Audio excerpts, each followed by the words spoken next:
Kate Martin getting the second half start, and she waltzes inside the paint, cruises it, and scores. Kate Martin was sitting on the Vegas bench game after game, minute after minute, just watching. In Aja Wilson's world, there was no room for Kate. Then Caitlyn Clark's phone call changed everything. That one call gave her the courage to leave Las Vegas and step into a completely new beginning in the Golden State. Kate admitted it herself. "I didn't know if my WNBA career was even going to survive." But Caitlyn said the one thing nobody else had the guts to say. The truth that brought Kate Martin back from the edge is not in any highlight reel. It's not in any stat sheet. Stay with us. The real story starts right now. The girl behind the star. Kate Martin was never supposed to be the headline. At Iowa, Kate Martin played in Caitlyn Clark's shadow, and she was perfectly fine with that. Not because she lacked confidence, but because Kate understood something most players her age never figure out. Knowing your role is not a weakness. One, it's intelligence. Kate averaged 13.1 points and nearly 7 rebounds a game during Iowa's back-to-back Final Four runs in 2023 and 2024. Those are not bench warmer numbers. Those are starter numbers, leadership numbers. But Kate had a rare kind of maturity that made her step back when the team needed her to and step up when the moment called for it. She was the one setting screens so Caitlyn could fire logo threes. She was the one boxing out so Iowa got second chances. She was the voice in the huddle when everything felt chaotic. Caitlyn had the spotlight. Doesn't matter if everyone knows whose hands it's supposed to be in. Magic happens when magic happens. Kate had the engine room. And here's what people miss when they only watch the highlights. Engine rooms don't show up on the stat sheet. Nobody clips the screen that freed up the shooter. Nobody posts the box out that led to the second chance basket. But every single player on that court knows exactly who made those plays happen. Teammates always know. Their partnership wasn't built overnight.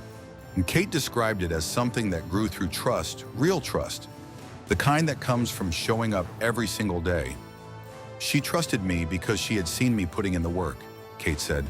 "She knew how much I cared." That trust didn't come from one good practice or one big game. It came from months of Kate being the first one in the gym and the last one to leave. Caitlyn noticed, coaches noticed, and slowly the entire program started feeding off that energy. When your hardest worker is not the star player, it changes the culture of a team completely. And Caitlyn felt it too. I feel like it's night and day from the day I got drafted. She once admitted that before Kate's freshman year, she had heard about this girl who was averaging 1,000,000 points in high school and thought, okay, she thinks she's going to come here and run everything. But then Kate walked in, and instead of trying to outshine anyone, she just made everyone better. That is a quality you cannot coach. What made their connection even more unique was how Kate handled the moments when Caitlyn needed to be pulled back. Not every conversation happened on the court. Kate built relationships with her teammates off the court, first dinners, conversations, real ones. She called it relationship equity. And because of that, when she did need to say something difficult to Caitlyn, Caitlyn actually listened. Iowa's Carver Hawkeye Arena went from a quiet gym to a madhouse during those 2 seasons. People were not just showing up for Caitlyn, they were showing up because this team felt like something special, and Kate Martin was a big reason why. She was never the headline. But without her, there was no story worth telling. One game that defined everything. If you want to understand Kate Martin, you have to watch the 2023 Final Four game against South Carolina. South Carolina walked in undefeated. They had size, length, athleticism, and everything a team needs to dominate. And their front court was being called Twin Towers that season. 2 massive, long, physical players who had been bullying opposing teams all year long. Most people thought Iowa had no shot. Caitlyn would need to go nuclear just to keep it close, and even then, it might not be enough. The analysts weren't being unfair. South Carolina was genuinely that good. They hadn't lost a single game all season. They came in with the swagger of a team that already believed the trophy had their name on it. What happened instead shocked the entire country. Iowa won, and Kate Martin was everywhere. She was communicating on defense before the play even started. She was setting screens, cutting off driving lanes, and grabbing rebounds in traffic. Every time a teammate looked rattled, Kate was the one who walked over and said, "Look at me, deep breath." We're fine. That last part matters more than people realize. Basketball at that level is as much mental as it is physical. One bad possession can spiral. One missed shot can make a young player's legs go heavy. South Carolina knew that. They were experienced enough to apply pressure and wait for Iowa to crack. Iowa never cracked, because Kate Martin wouldn't let them. While Caitlyn was doing what Caitlyn does, creating, scoring, drawing attention, Kate was quietly dismantling South Carolina's rhythm on the other end. Every screen she set was perfectly timed. Every box out was deliberate. She wasn't trying to make the highlight reel. She was trying to win the game. And there's a massive difference between those two things. Kate called it the greatest moment of her career. Not the national championship game, not the record crowds, not the viral moments. This game was against the best team in the country, where nobody gave Iowa a chance. We executed the game plan perfectly, she said. And when we beat them, that was probably still my career highlight. Think about that for a second. A player who went to 2 Final Fours, played in front of sold-out arenas, and was part of one of the most watched college basketball runs in recent history. Of all time in the men's or women's game. And the one that goes down breaks an all-time record. And her defining moment is a game most people expected her team to lose badly. That win proves something. Kate Martin did not just exist alongside great players, she made great players better. Or she made entire teams better. That's a skill that very few athletes in any sport ever develop.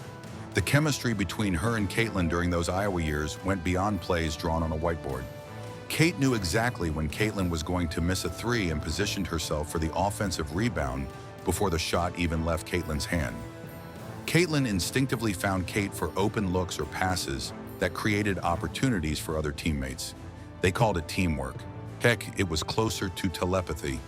And that South Carolina game, that was the clearest proof of it. Vegas broke her slowly. Nobody prepares you for the WNBA.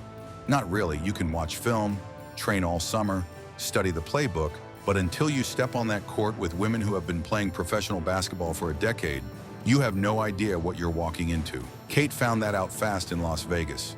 The Aces drafted her, and on paper it looked like a decent landing spot.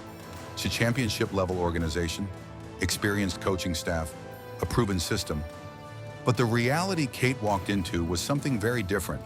Aja Wilson was the franchise. Chelsea Gray ran the offense. The veterans controlled the rotation.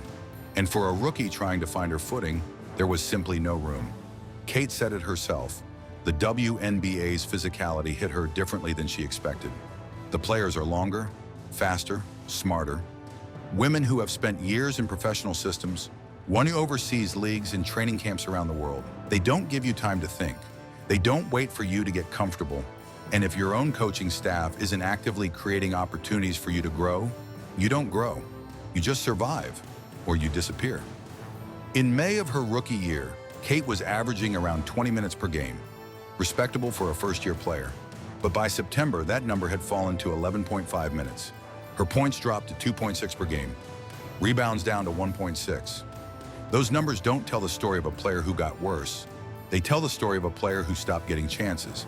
And then the playoffs came. 6 games, 3 minutes, 3 total minutes across 6 playoff games. She wasn't injured. She wasn't struggling in practice. The coaching staff simply had no intention of developing her. The Aces were chasing a championship. Rookies were placeholders, warm bodies who ran the scout team and handed out water. What makes that number so brutal is the context. This was the same player who averaged 13 points and 7 rebounds in college. The same player who was everywhere in that South Carolina Final Four game. The same player whose basketball IQ coaches had praised for years. And the Las Vegas Aces looked at all of that and gave her 3 minutes. Kate has been careful about how she talks about this period publicly, but read between the lines of what she has said, and the picture becomes very clear. There are only 12 spots, she said. It's just hard. Hard. That's the word she used. Not unfair, not frustrating. Hard, because she's a professional. She understands how the business works. But understanding something doesn't make it hurt less. There's a particular kind of pain that comes from being ignored in a place you worked hard to reach. It's not like failing a test or losing a game. It's quieter than that. It sneaks up on you, practice by practice, a game by game, until one day you're standing at the end of the bench during a playoff game, wondering how you got there. Every game she sat through, every practice where she ran plays for the other team, every timeout where she stood at the end of the bench, it was chipping away at something. The confidence she built over 4 years at Iowa was slowly being taken apart. Not because of anything she did wrong, because of a system that had already decided she didn't matter.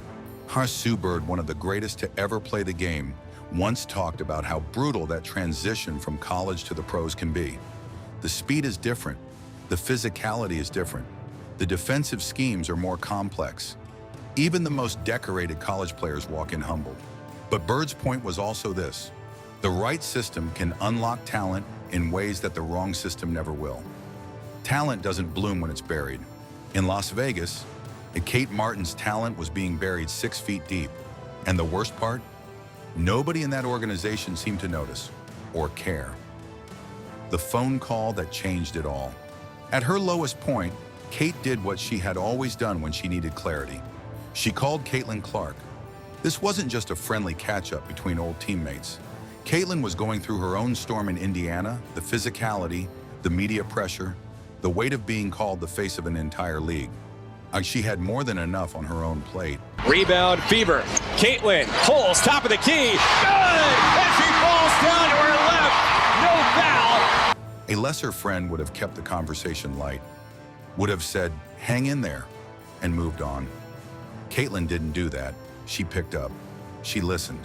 And she stayed on that call long enough to say what Kate actually needed to hear, not what was comfortable, not what was polite, but what was true.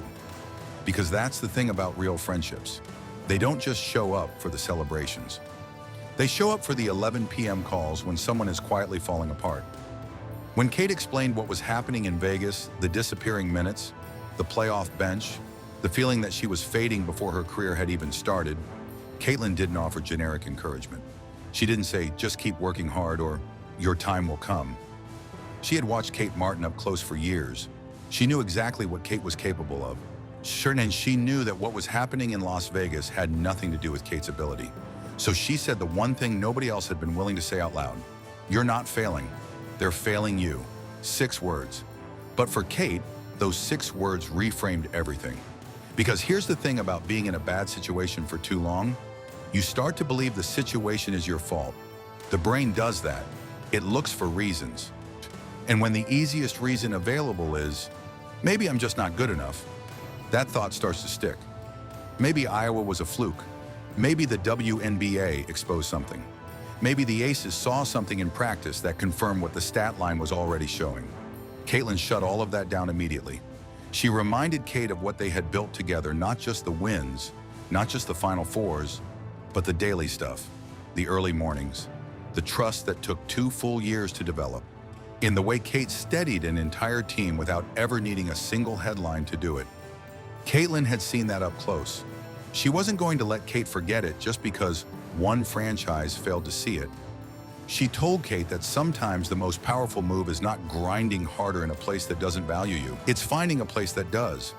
What's interesting is that Kate didn't even know at that point whether the Aces were going to protect her in the expansion draft or not. And the organization hadn't told her anything. She was sitting in uncertainty, not knowing if she'd be staying, leaving, or simply cut loose with no clarity at all. That kind of silence from a franchise is its own message. But Caitlyn's call cut through all of it. When Kate eventually found out she hadn't been protected, that the Golden State Valkyries could select her, she didn't spiral. She didn't feel discarded.